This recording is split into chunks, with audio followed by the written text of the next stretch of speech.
You're the person everyone calls when they need help. You answer. You show up. You listen.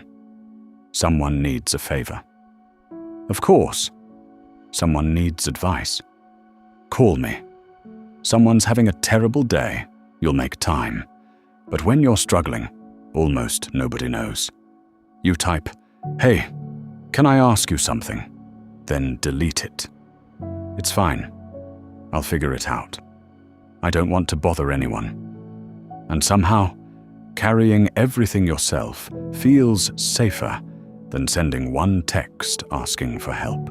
There are 3 reasons, and the third explains why being the strong one can sometimes become the loneliest role you play. The first reason: asking feels riskier than helping. Helping someone feels safe. You're useful. You're in control. You know what your role is. But asking, that flips everything. Now you need something. Now someone gets to see that you don't have everything under control, and suddenly your brain starts negotiating. It's not that serious. They're probably busy. I can handle it myself. But underneath those excuses is often a quieter question. What if they say no? Because asking for help creates something helping never does: uncertainty. When you help someone, you control what you give. When you ask someone, you can't control what they give back. And sometimes there's another layer. Help hasn't always felt free. Sometimes it comes with a lecture, a reminder months later, a favor you're expected to return, or that uncomfortable feeling that you now owe someone. After enough experiences like that, your brain can learn a simple lesson. Depending on people costs something. So instead of risking rejection or obligation, you choose the familiar exhaustion of doing everything yourself. It feels safer, even when it's heavier. The second reason: there's a term often used for extreme self-reliance like this: hyper-independence. Independence itself isn't the problem. The problem begins when being independent stops feeling like a choice and starts feeling like the only safe option. Think about the words people use to describe you: reliable, independent, the strong one, you always figure things out.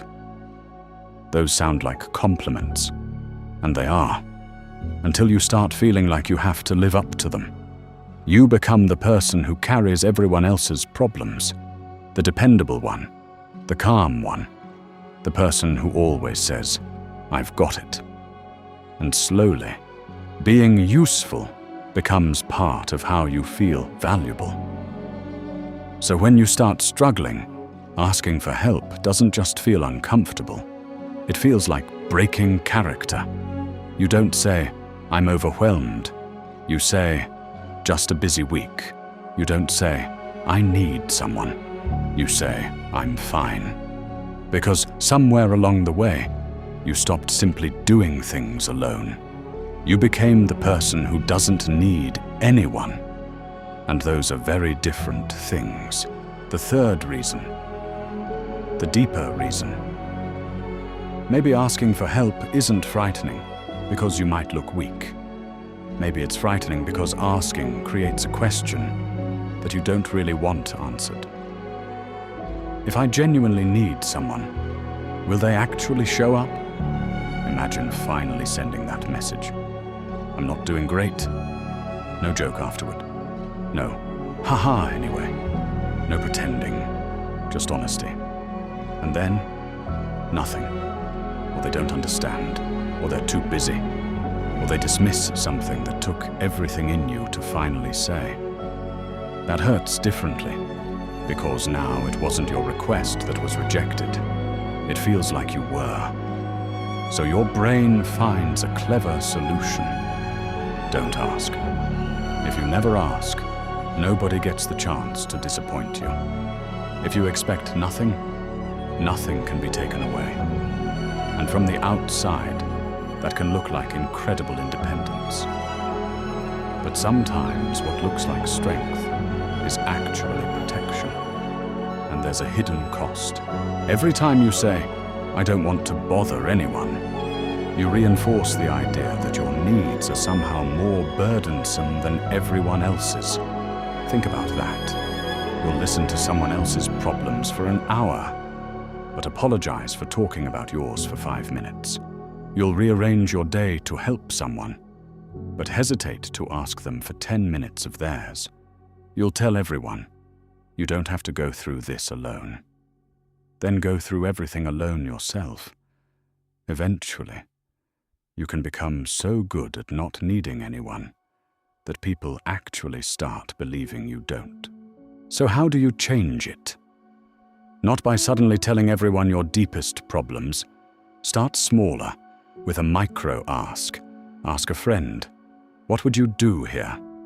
Ask a colleague, "Can you take a quick look at this?" Ask someone, "Can you help me with this one thing?" Something small enough that your instinct doesn't immediately scream, "I'll just do it myself." Because you're teaching your brain something new.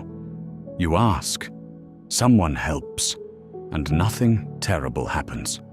No humiliation, no loss of independence. Sometimes, not even a debt. Just one person helping another person. Then you do it again. And here's the strangest part. When someone you care about asks you for help, do you think they're weak? Do you immediately see them as a burden? Probably not. You might actually feel closer to them because they trusted you enough to ask. So maybe the question isn't, "Why can't I handle everything myself?" Maybe it's, "Why do I believe everyone else is allowed to need someone except me?" You don't have to stop being independent. You don't have to stop being the strong one. You just have to stop treating strength like a rule that says you must always carry everything alone. Because sometimes the strongest thing you can say isn't, "I've got it." It's simply, "Can you help me with this?"